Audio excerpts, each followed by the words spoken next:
un nuevo vídeo de monedaslimpias.com, esta vez formato podcast.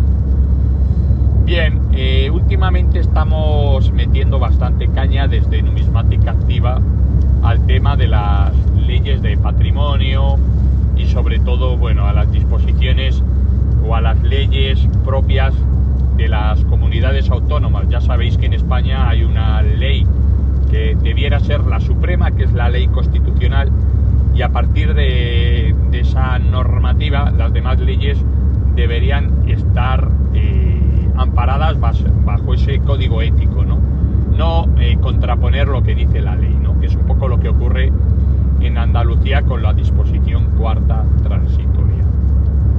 Mucha gente nos ha acusado y nos viene acusando de extremistas, pero no obstante tenéis que tener en cuenta de que, bueno, muchos de nosotros lleva una trayectoria en esto de la numismática determinada y sabemos de lo que estamos hablando, ¿no? A nosotros no nos patrocina nadie, no tenemos que estar rendidos a los pies de nadie y por eso digamos que tenemos esa facilidad y esa libertad de decir lo que directamente opinamos y consensuamos a veces en el grupo de Numismática Activa,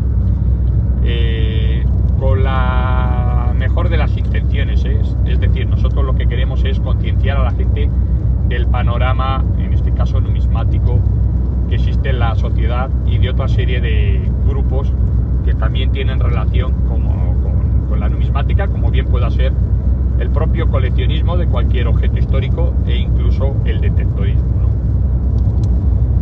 Vuelvo a reincidir que hay un vídeo muy bueno que creo, desde mi punto de vista, debéis de ver, no solo los numismáticos, sino también los detectoristas, a pesar de que, bueno, ya sabemos de que en España no se puede detectar. Tal vez se pueda detectar en zonas de playa y demás, pero en zona de campo, en España, no se puede detectar. Y muchos de vosotros me va a contestar que eso no es así, porque la ley te ampara y hay un vacío legal y bla bla bla. En España hoy en día, si sales con un detector al monte, te expones directamente a que te multen. Primero, porque la ley en cierta medida es ambigua. Segundo, porque es una ley que no está consensuada, que está hecha desde un solo punto de vista, y ese punto de vista, que es lo llevan a cabo los arqueólogos, trabajan con inquina para hacer desaparecer estos grupos, ¿no? Y por ende también en el futuro la numismática.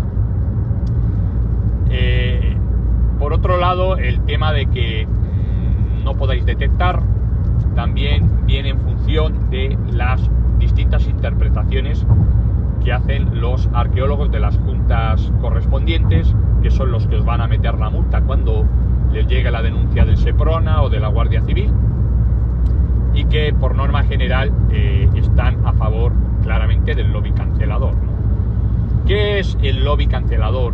Este lobby del cual hablamos continuamente en Numismática Activa. El lobby cancelador es un grupo nutrido, en este caso de profesionales, casi todos de los cuales pertenecen al sector del mundo de la arqueología, algunos del mundo de la historia, y que tienen una concepción fascista del tratamiento patrimonial de los objetos históricos, ¿no? Esta visión lo que hace es otorgar al sector público la defensa completa de lo que es o de lo que son los temas patrimoniales, aún a riesgo de ir en contra de lo que la Constitución dicta en cuestiones de defensa del patrimonio, que claramente cita que existe una doble titularidad dentro de la defensa y dentro de la concepción del coleccionismo y dentro de lo que es el patrimonio, ¿no?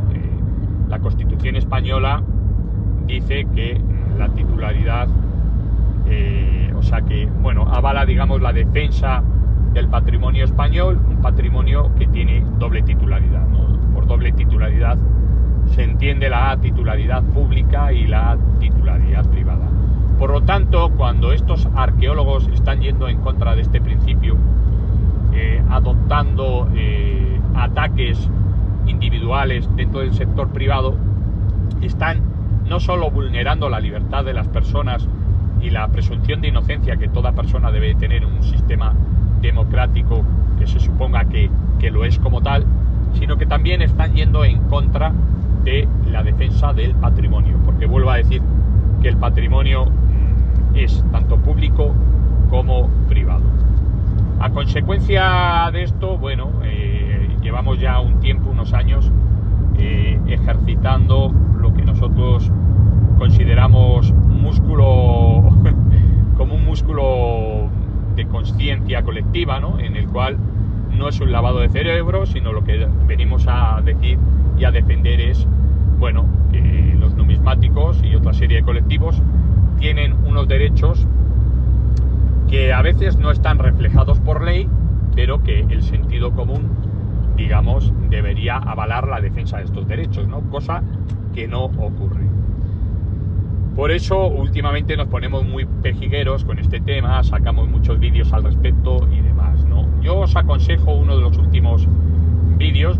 Para mí coincidimos casi todos los componentes de numismática activa, que es el vídeo más importante de este año 2024, que hemos tenido el inmenso placer de poderlo degustar gracias al trabajazo que se ha currado nuestra compañera más comúnmente llamada Marga, y que es la dueña y señora del canal Monedas e Historias, ¿no? Yo os recomiendo encarecidamente que veáis este vídeo, no solo a los numismáticos, sino también a los detectoristas, porque es un vídeo importante que marca un antes y un después en la presencia de la verdadera realidad que acontece en este país, ¿no? Sabéis que, bueno, en este vídeo ha sido entrevistado Michael Lewis. Ya hice un vídeo cortito de 5 minutos.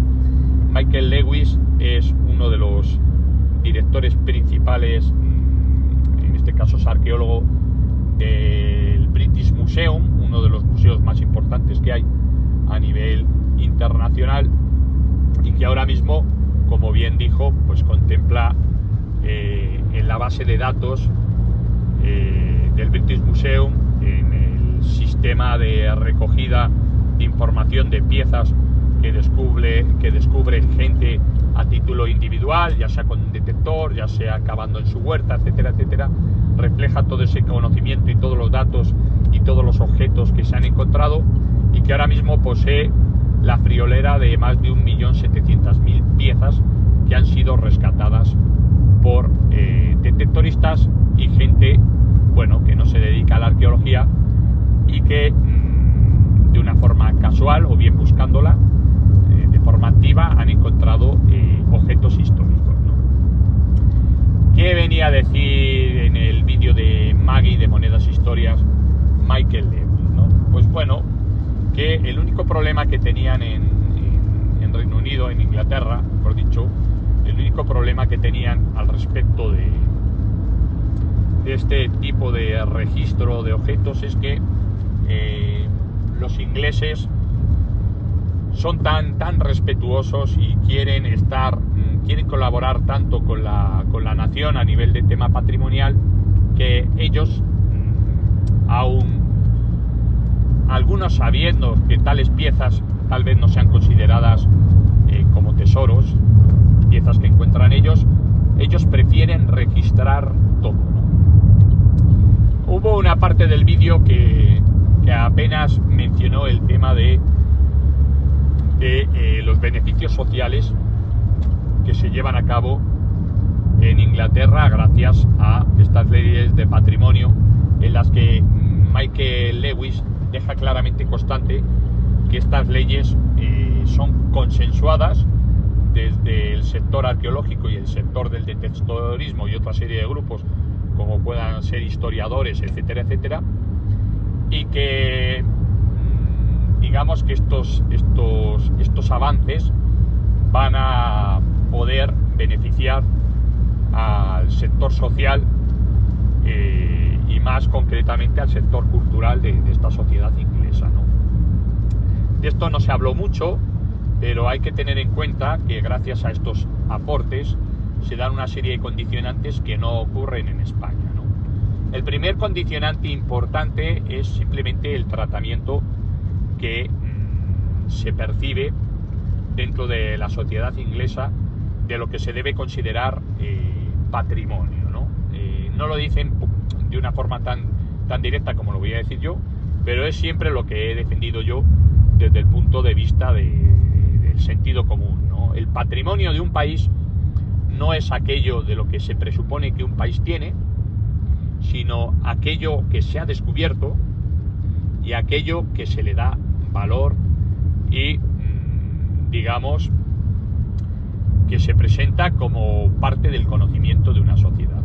De nada sirve, vuelvo a decirlo, que se presuponga que tenemos miles y miles y miles de años de historia bajo nuestro suelo español si todavía no se ha rescatado, ¿no? De nada sirve, por otro lado, que este cúmulo de objetos históricos ya descubiertos, los pocos que hay descubiertos, se guarden y se almacenen en museos sin más, cual síndrome de Diógenes, sin que sean estudiados, siendo apilados. Algunos de ellos no son inventariados, cosa que, bueno, que de repente no te sorprende que ciertas piezas acaben en el mercado negro, etcétera, etcétera. Fijaos, sin ir más lejos, para que os hagáis una idea, bueno, ya lo he comentado alguna vez, uno de los presidentes más importantes que hubo a nivel de un banco, no sé si fue creo que fue el Banco de España, esto me lo comentó un comerciante muy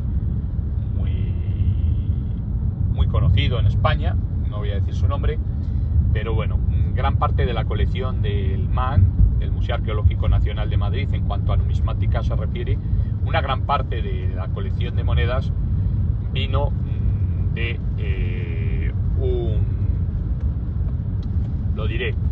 de un coleccionista que era el presidente de un banco importante y que donó, en este caso Franco le expropió esa colección que formó parte digamos, de los fondos del Museo Arqueológico Nacional. Estamos hablando de 300.000 monedas, entre las cuales había miles de áureos, una de las mayores colecciones de áureos que ha existido nunca, que se sepa, y eso acabó en el Arqueológico Nacional.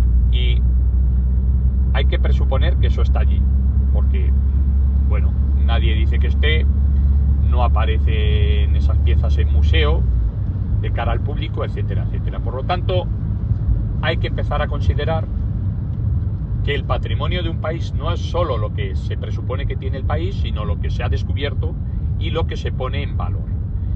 De nada nos sirve creer que tenemos bajo los pies miles y miles de piezas si no se han descubierto y que por otro lado no se van a descubrir si no fuera por la ayuda de estos detectoristas, y de nada sirve tampoco que tengamos un cúmulo de objetos hallados y que estén durmiendo supuestamente, porque uno ya no sabe, en los fondos de los diferentes museos de la geografía española, esperando a no sé qué, ¿no? A que venga un arqueólogo o a que venga alguien y lo pueda vender o lo pueda robar o tal vez incluso lo pueda poner en valor, ¿no? Pero eso ya es todo una hipótesis.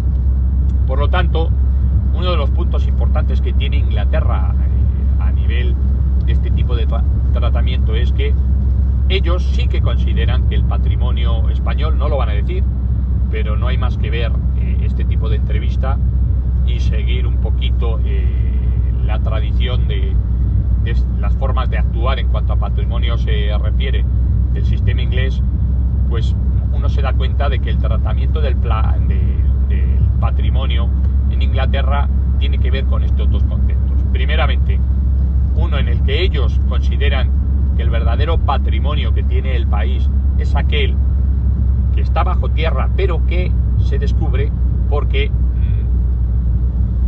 dicen claramente que es importante que la gente colabore, en este caso los detectoristas, a la hora de encontrar esos objetos que de otra forma se perderían para la posteridad. ellos dan mucha importancia al tema del detectorismo y por eso hicieron unas leyes consensuadas.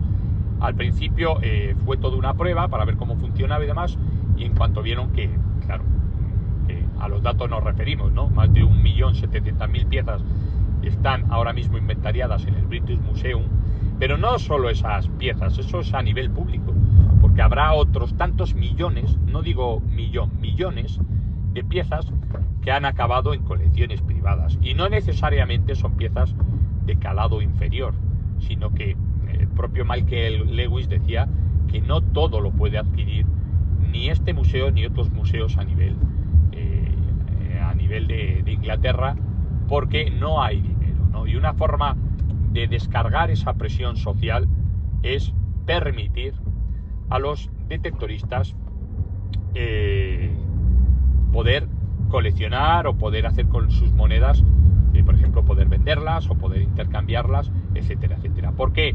Porque se le da muchísima importancia a la libertad privada, a la propiedad privada, perdón, y también se le da muchísima importancia a la confianza que se tiene sobre el pueblo y sobre el ciudadano, cosa que en España, directamente en España esto no ocurre, ¿no? Aquí no hay ningún tipo de confianza en el ciudadano español, y todo este tipo de leyes las impone no el Estado, sino un grupo que está dentro de esto que consideramos Estado y que en beneficio de ellos mismos actúan como impulsos eléctricos, cual Leviatán, poniendo y antojándose a poner leyes y a quitarlas según su beneficio, ¿no?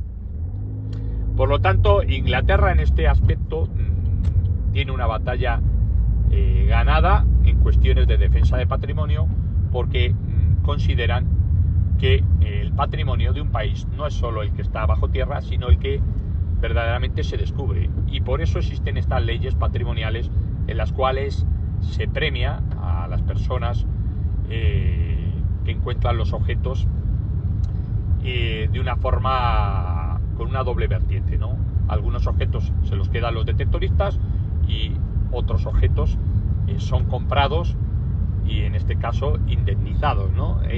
Justo con el valor que marca el mercado, ¿no? Como bien dice Michael Lewis. Otro punto importante dentro de la concepción del patrimonio que tiene en este caso Inglaterra es el hecho de que priorizan la selección de piezas, digamos, encontradas en el campo, lo priorizan en función de la transmisión de conocimiento que van a aportar esos objetos que se encuentran. Es decir, a ellos no les interesa tener objetos para guardarlos en un sótano, que sí que los habrá, evidentemente. En los fondos del museo, del British Museum, tiene que haber bastantes cosas, sino lo que les interesa es poner en valor esa serie de objetos que han sido encontrados, ¿no?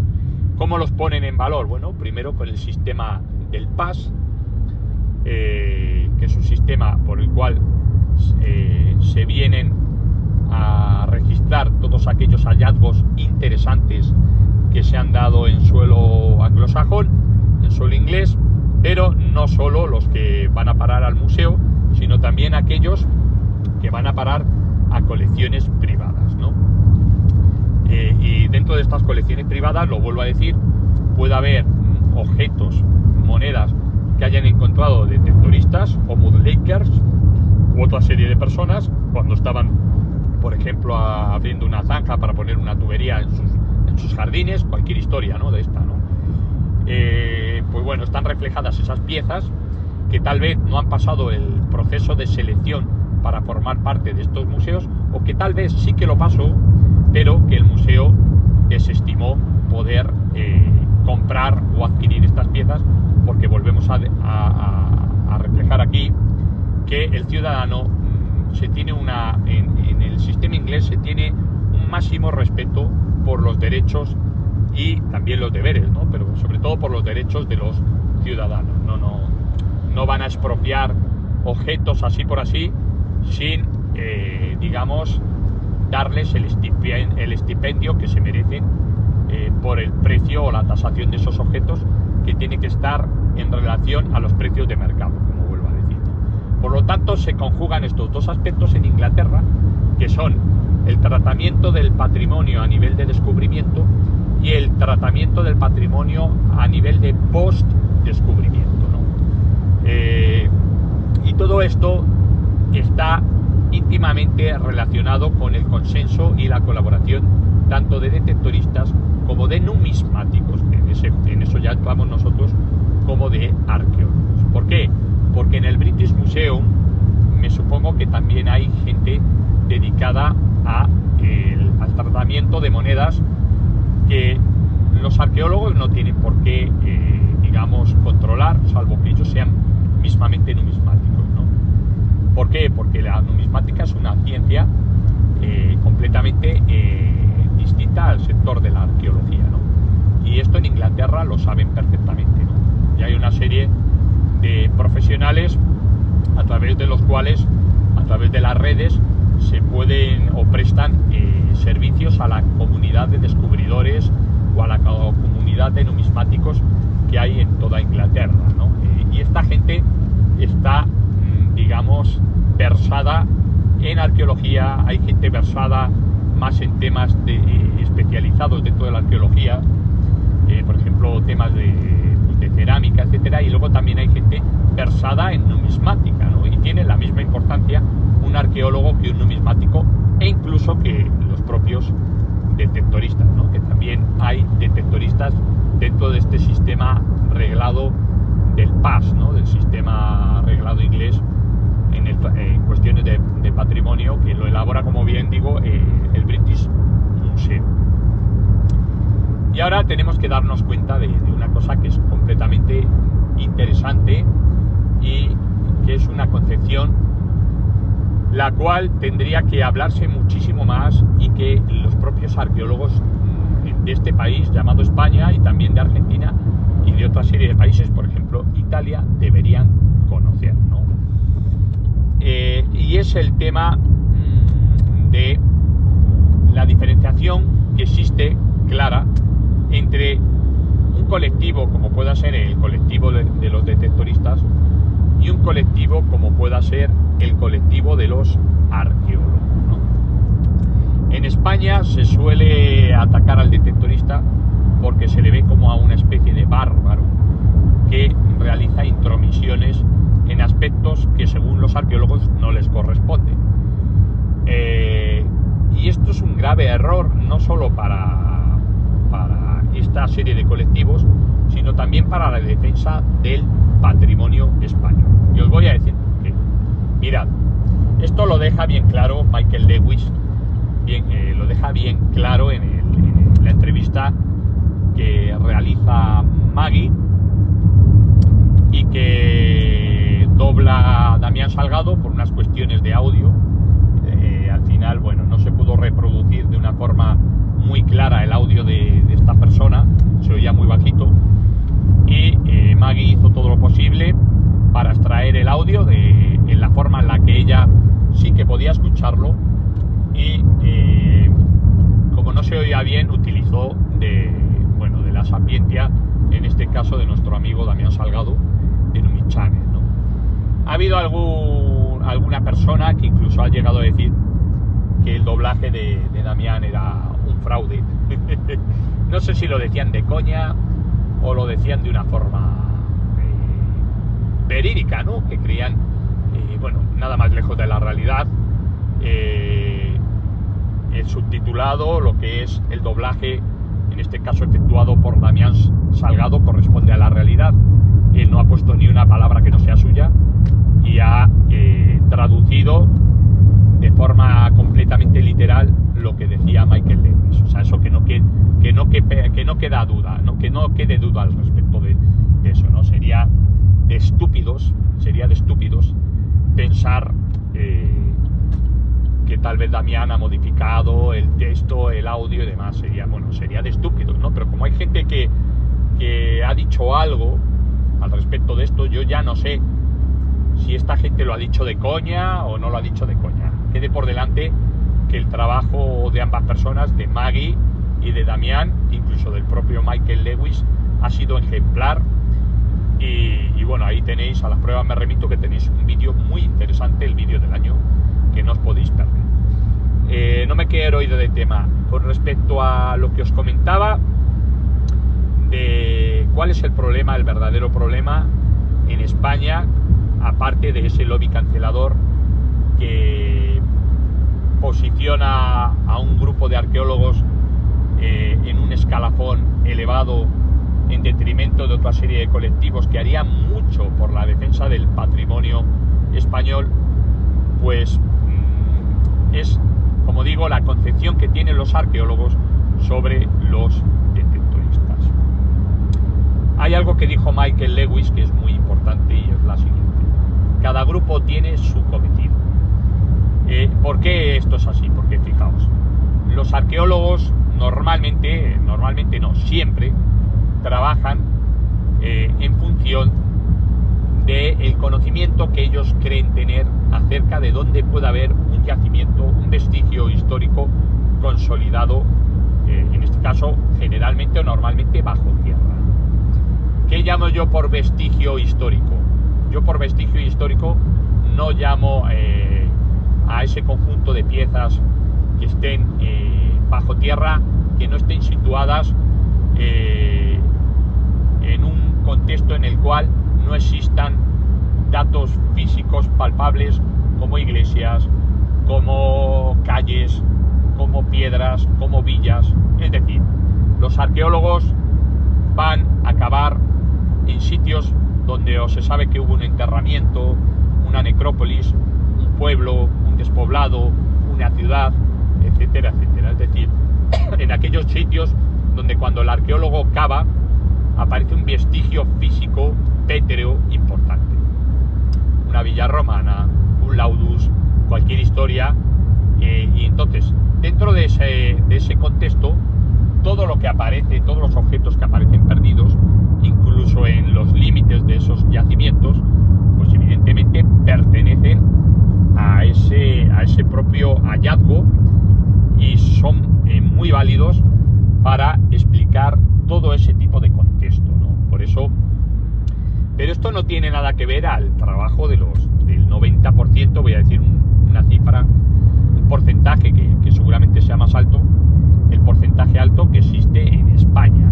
Es decir, en cuanto a detectorismo, los detectoristas en España, a pesar de lo que viene diciendo toda esta gente y a pesar de estas leyes restrictivas que ya hoy por hoy anulan la libertad de todos estos detectoristas, y más a nivel andaluz, porque no nos olvidemos que las leyes restrictivas en cuanto a patrimonio español surgen todas de Andalucía, que es como un campo de experimentación, ¿no? A través de la cantidad de políticos, sobre todo de izquierdas, porque esto es así, que han hecho porque esta ley reprima las libertades de las personas. Bueno, pues como decía, el 90%, más del 90%, por no decir el 99% de los detectoristas españoles, tanto del ámbito de las comunidades autónomas de Andalucía como del resto total de los españoles, de toda España, de toda la nación, lo que hace es buscar siempre detectar en sitios que están completamente descontextualizados, es decir, que esos sitios no tienen esos vestigios históricos a los cuales yo he aludido hace apenas unos segundos. Es decir, no se van a meter en villas romanas, ni se van a meter en castillos, ni en fortalezas, ni se van a meter en necrópolis, ni nada por el estilo, ¿no? Esta cantidad de gente, de detectoristas, al igual que ocurre en Inglaterra, encuentra siempre de manera casual, porque una cosa es que tú pienses que estás buscando objetos antiguos y otra cosa es que tú encuentres esos objetos de forma evidentemente casual. Tú no sabes lo que hay debajo de la tierra, aunque lo puedas intuir, aunque tengas un mapa, ¿no? Me supongo, ¿no? Entonces, esos objetos que encuentran estos detectoristas, tanto ingleses como españoles, están por norma general fuera de los vestigios históricos donde excavarían los arqueólogos, porque el procedimiento es completamente distinto. Es decir, el arqueólogo necesita excavar allí donde se sabe o se conoce o de repente se descubre que hay una serie de elementos líticos, generalmente, que son los que hacen que, bueno, el arqueólogo pueda descubrir una ciudad, un pueblo, una villa, vuelvo a decir, una necrópolis o incluso un campamento, un castro romano, ¿no? Y a raíz de entonces, pues es cuando se ponen a investigar con metodología arqueológica, etcétera, etcétera. Sin embargo, un detectorista lo único que hace es buscar metales fuera de esta serie de contextos, que por norma general son metales que aparecen fuera de esta contextualización, ¿no? Todo tiene un contexto, evidentemente, porque claro, bueno, un romano que perdió una moneda allá por el siglo III después de Cristo, pues a lo mejor te perdió una moneda y claro, se sabe que por allí pasó un romano, ¿no? No necesariamente, porque hay veces que las tierras de arado, de cultivo, vienen de otras partes, ¿no? Y a lo mejor el romano había andado pues a 10 kilómetros donde se ha encontrado esa moneda, pero bueno, allí se ha vertido tierra, en este caso para procurar que haya más siembra, o se ha vertido abono, dentro del abono estaban estas piezas, y a saber, ¿no? Es un poco lo que pasa con el río Támesis, que se cogía lodo del Támesis para hacer parques, etcétera, etcétera. Entonces, esa contextualización más general se pierde, pero sin embargo hay, pues, bueno, un dato clave en el cual se refleja que por allí hubo presencia romana o presencia árabe o presencia visigoda. Tampoco es algo muy importante en ciertos casos, porque toda la península ibérica estuvo llena de estos periodos y llena de gente de estas civilizaciones. Por lo tanto, sí, es que por aquí pasó un romano, en Segovia, por ejemplo, pues evidentemente, si era eminentemente romana, ¿no? En el siglo II antes de Cristo, o sea, II después de Cristo, perdón, en el siglo cero, ¿no? En el siglo, hace 2000 años, perdón. Entonces, gracias a estos detectoristas se van a encontrar piezas que de otra forma, pues sí que es cierto que de otras formas se perderán en la posteridad. Ya no solo son piezas que algunas puedan sufrir los avatares del tiempo, de los abonos, de los fertilizantes químicos, del paso de arados, de construcción de carreteras que queden bajo el pavimento, de construcción de edificios, etcétera, etcétera. Ya no solo va a pasar eso, sino que van a ser piezas que nunca, y digo nunca, al no ser por algo muy casual, vayan a poder ser encontradas. Por lo tanto, esto es un patrimonio que en realidad no es patrimonio como tal, porque no se ha rescatado. Y cuando pasen los siglos y los siglos y el planeta Tierra reviente, porque habrá un momento en el que reviente y se muera el planeta Tierra, pues ese conocimiento que de alguna forma tal vez hayamos vertido al futuro de alguna manera, tipo onda espacial Challenger o alguna historia de estas, pues se perderá con la muerte del planeta, porque nunca sabremos qué es lo que verdaderamente teníamos debajo de la Tierra. En esto los ingleses han sido gente muy ávida y se ha puesto manos a la obra para rescatar este tipo de piezas. Y se han dado cuenta de que, a pesar de que son piezas que no tienen una contextualización como un vestigio arqueológico como tal, es decir, que no estos detectoristas hayan encontrado piezas sueltas, perdidas o incluso tesorillos escondidos y demás, pues a pesar de que esto no está dentro de una civilización, ni está dentro, desde un punto de vista físico, no está dentro de una necrópolis, ni está dentro de una ciudad, ni de una villa y demás, sí que se ha podido saber, gracias a estos objetos, otro tipo de contextualización. ¿Cuál es esa contextualización? Bueno, pues que, por ejemplo, han aparecido piezas que no se tenía constancia de que a lo mejor en esa zona hubiera presencia, yo que sé, vikinga, por ejemplo, ¿no? Ah, pues coño, es que han aparecido piezas vikingas. No es que haya aparecido un asentamiento vikingo, sino que han aparecido piezas vikingas. Pues por aquí está claro que pasaron los vikingos. Por ejemplo, pues han aparecido aquí, yo que sé, hebillas, muchas hebillas militares romanas y demás. Bueno, pues entonces estamos viendo que aquí había como una especie de asentamiento militar, ¿no? Sí, pero no hay un vestigio histórico debajo, no se conservan restos de esas fortalezas romanas, ¿no? Que solían utilizar madera, etcétera, etcétera.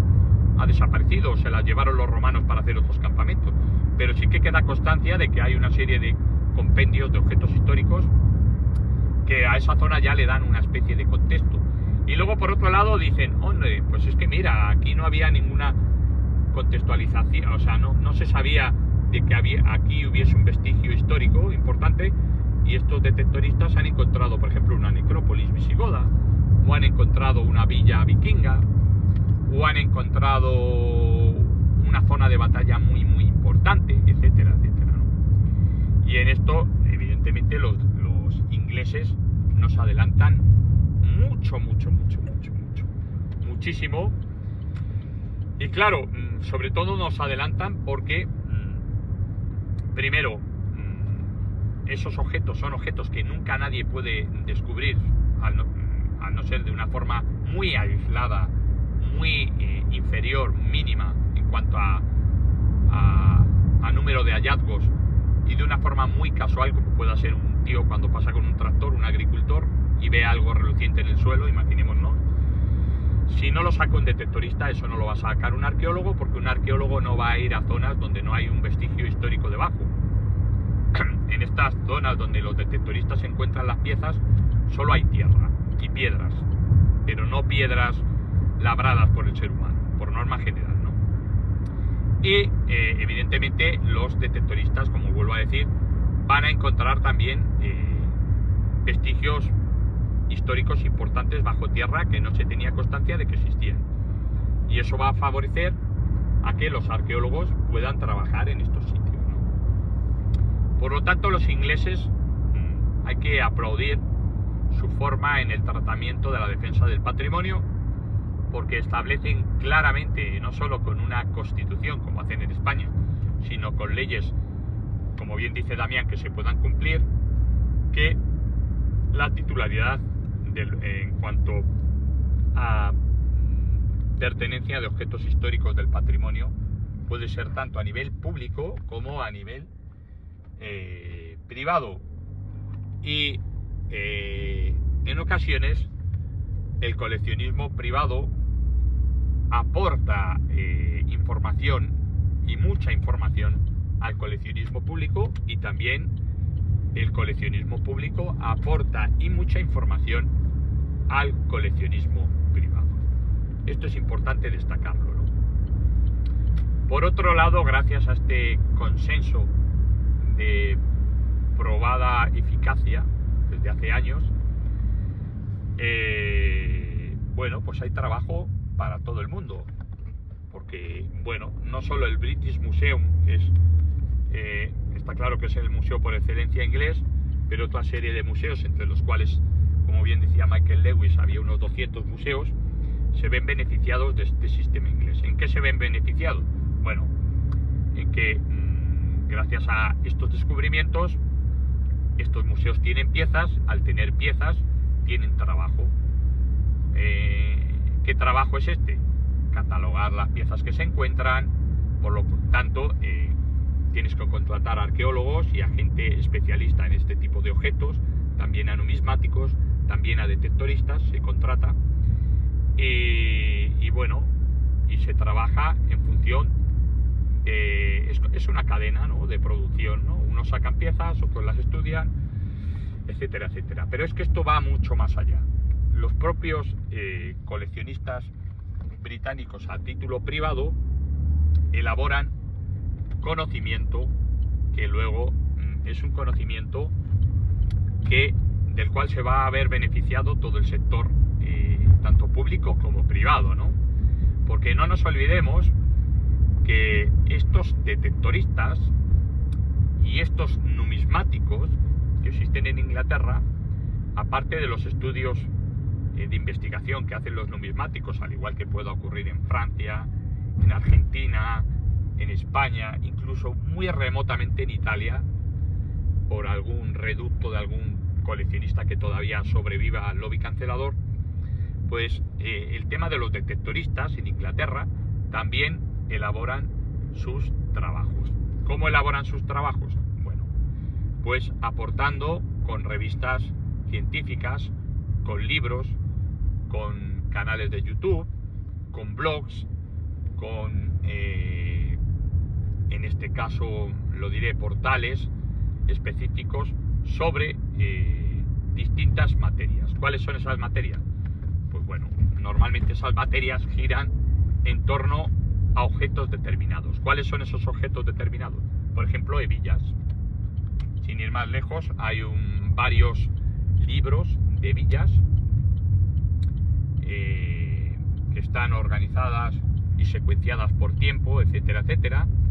Hay también libros de apliques, hay también libros de pinjantes, revistas, estudios, también estudios de botones, estudios de cerámica, estudios de botellas, porque vuelvo a decir que este sistema inglés no solo se centra en objetos metálicos, también se centra en otra serie de objetos como pueda ser la cerámica, el vidrio. Sin ir más lejos, ahí tenéis canales de YouTube de moodlakers. Los moodlakers son personas que generalmente buscan en las orillas del río Támesis o en zonas donde, por ejemplo, el agua ha dejado de tener su presencia, bien por la marea o bien porque se ha desecado y demás, y esta gente, a ojo de buen cubero, sin ningún tipo de detector, encuentra pues de todo. Encuentra desde peines de marfil romano hasta, yo qué sé, bolas de cañón, hasta botellas de la época de la Revolución Industrial, etcétera, etcétera, ¿no? Y esto también me supongo que queda reflejado en el PAS, y que incluso algún objeto de estos claramente aparece en el British Museum, ¿no? Porque no todo es metálico, ¿no? Y con ese tipo de objetos también existen estudios importantes, ¿no? Cosa que aquí en España sería impensable. Sería impensable porque, claro, cualquier persona que realizara este tipo de objetos, si ya nos ocurre a nosotros, a los numismáticos, que estamos señalados con el dedo, ¿no? Pues imaginaros si fueran otro tipo de objetos, ¿no? Esto, por ejemplo, le ocurrió a Carlos Alajarín. Carlos Alajarín, nuestro amigo Carlos, uno de los numismáticos más influyentes que hay en España a nivel de redes sociales. En este caso, por ejemplo, es presidente de la revista OVNI y también es presidente o cofundador de el portal de numismática, identificación numismática de OVNI. Bueno, a esta persona, cuando se le imputó en la operación Dupondio, fueron más de 100 personas los que estuvieron imputados y que ahora mismo han ganado todos. Digamos que ahora tienen que resarcir los daños que han hecho esta gente, ¿no? Bueno, pues cuando se le imputó, se le llegó a robar libros que tenía él en su haber sobre numismática, e incluso estudios y trabajos que tenía él y que había aportado a lo largo de los años con su conocimiento al desarrollo de la numismática, ¿no? Se le tachó de, como era una persona experta y demás, como una especie de agravante en vez de atenuante, ¿no? Todo lo contrario, es decir, dijeron, no, es que este tío, es que no estamos hablando de un mercachifles, ¿no? Este tío controla, este tío es un experto, e incluso ha hecho libros y ha hecho estudios y tiene bibliografía, por lo tanto sabe de lo que está hablando y por lo tanto, bueno, pues lo ha hecho con alevosía, ¿no? Todo esto lo ha hecho a conciencia de sabe tanto que se le tiene que aplicar un agravante porque, claro, es un verdadero profesional del expolio, ¿no? En este sentido, encima, no es que solo expolie, sino que también sabe lo que expolia y hace libros sobre el expolio, ¿no? Es acojonante, ¿no? Pues imaginaros si nosotros tenemos ese problema, los numismáticos en España, que tú puedas sacar un estudio determinado y te digan que lo que aparece ahí es robado o es, vete tú a saber, pues imaginaros si hiciéramos estudios que se pueden hacer legalmente y perfectamente, pero sobre otro tipo de historias, ¿no? Sobre botellas de Coca-Cola, sobre botellas, y os llevaréis las manos a la cabeza y diréis, pero hombre, Óscar, ¿cómo dices esto? Bueno, pues en Italia ya ha pasado. En Italia, por ejemplo, con el tema de los sellos postales, ya no se pueden, ojo, que no se pueden coleccionar, o sea que lo que llaman estampitas en Argentina, los sellos de giro postal, los sellos de las cartas, han pasado al mismo nivel que el coleccionismo de monedas. Y bueno, con los sellos después vendrán los cromos, y con los cromos vendrán las botellas de Coca-Cola, y es decir, todo aquello que dé valor a la sociedad, porque ese valor se lo haya otorgado un grupo nutrido de especialistas que se hayan encargado de estudiar una parte de la historia en un momento determinado que antes estaba, digamos, dormida, y que al darles ese valor, pues se ve que llama la atención sobre el Leviatán, y el Leviatán ya intenta ejercer su dominio ante estas nuevas formas de valor, considerando tal vez que se puedan ver beneficiados de alguna manera, ¿no? O bien económicamente, o bien a nivel de que bueno, ya tienen un trabajo que pueden desarrollar y ganar un dinero persiguiendo a los demás, y no meterse pues en temas más escabrosos como puedan ser las drogas, como pueda ser la prostitución, como puedan ser las mafias de otras personas que vienen de otros países, ¿no?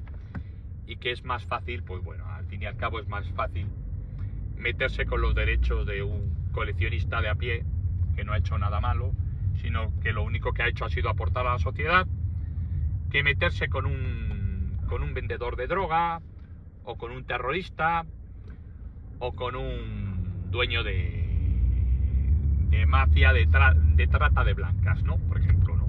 Porque ahí ya estás más expuesto a que te metan un tiro, a que te metan un puñalazo, una puñalada, a que quemen tu casa, etcétera, etcétera, ¿no?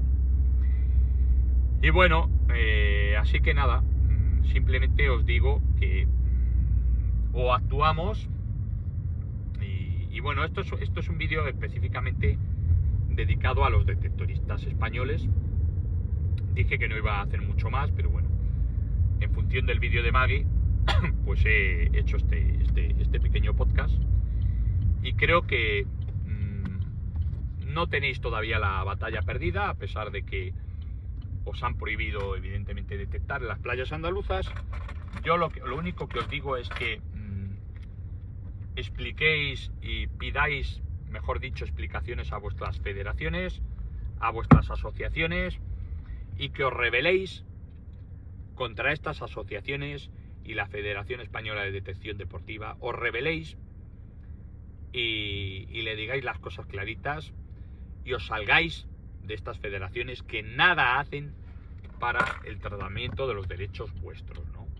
Yo no entiendo cómo podéis estar pagando dinero a un grupo de personas que lo único que hacen es esconder la cabeza, y que os están directamente engañando. Yo, desde ese punto de vista, o bien me saldría de estos grupos de una forma generalizada. Creo que deberíais uniros todos, limando vuestras asperezas, toda la gente de las comunidades autónomas, hacer tal vez un grupo importante, y que tengáis reuniones con estas personas de las asociaciones, y que si no secundan en un plazo de un mes vuestras exigencias, yo me iría de estos grupos. No sirven absolutamente para nada, es una pérdida de tiempo que estéis allí, os están engañando vilmente. Tal vez haya alguna asociación que no sea así, cosa que no me consta, tal vez alguna que haya sido creada en primera instancia a raíz de estas leyes cancelatorias, pero no os interesa para nada seguir en este tipo de grupos. Tal vez tengáis, no lo sé, que hacer otra serie de grupos, tal vez tengáis que juntaros simplemente sin conformar un grupo como tal, no lo sé. El caso es que lo que sí que sé es que os están engañando vilmente, y lo mismo pasa con otra serie de asociaciones que se están dando a nivel numismático. De eso sí que puedo hablar yo, que de eso sí controlo en España, porque yo soy numismático y sé que hay grupos de numismática, asociaciones emergentes, que tampoco están haciendo nada por la defensa de los numismáticos y de los coleccionistas españoles, y que es toda una verborrea, digamos, al amparo de conseguir una serie de beneficios sociales, entre los cuales está el acercamiento con casas de subasta, el acercamiento con instituciones públicas de enseñanza, donde ellos, en pos de decir que van a llevar la numismática a los centros educativos, lo único que van a hacer es llenar sus bolsillos con los contratos que van a conseguir. Les va a importar una mierda ese tipo de, digamos, de cultura que adquiera el pueblo, ¿no? Y grupos que están redirigidos a secundar la compraventa de instituciones que buscan una supremacía en esto de la numismática, ¿no?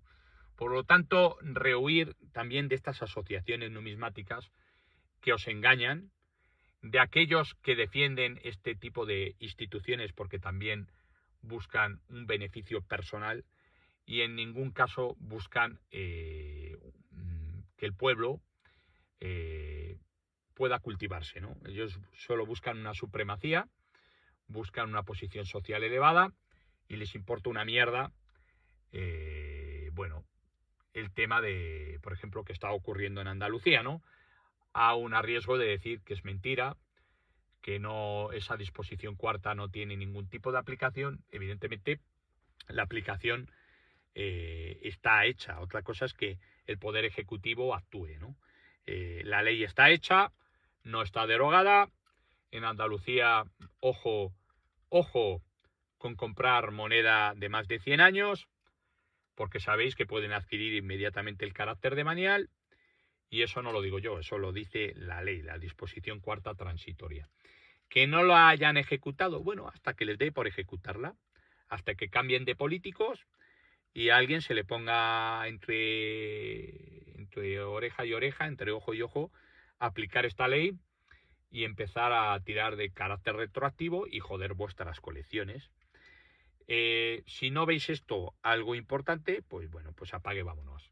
Si no veis esto como algo de vital importancia, os animo a que no miréis ni el vídeo de Maggie, ni sigáis más a Numismática Activa, ¿no? Porque esto es así, esto es tan obvio como que cuando llueve uno se moja al no ser que tenga un paraguas.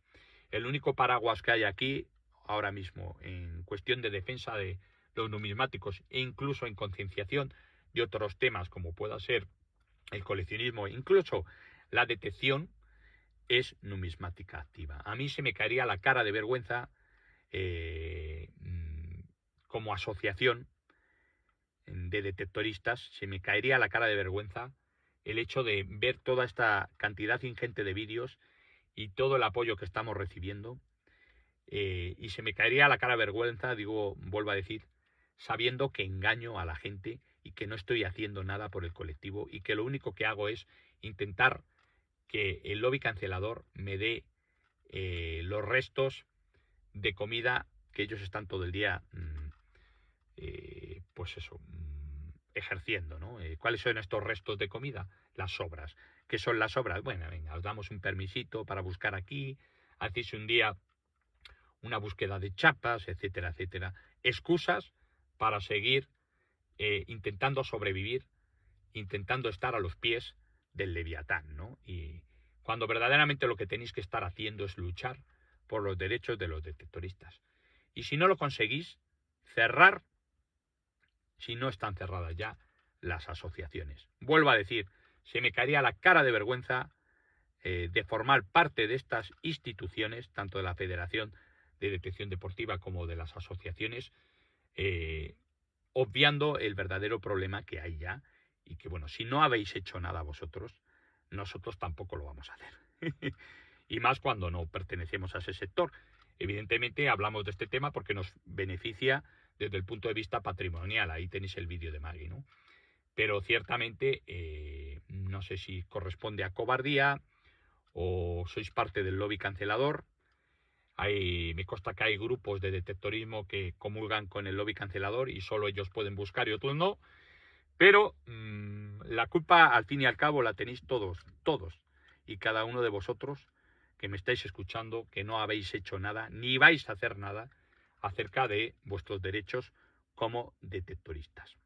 Así que muchas personas dicen que en cuanto al tema del coleccionismo, en cuanto a numismática se refiere, que si numismática activa no ha hecho nada, si nunca va a hacer nada, si al final esto va a pegar el pelotazo y las leyes se van a poner peor y demás. Pero ¿sabéis una cosa?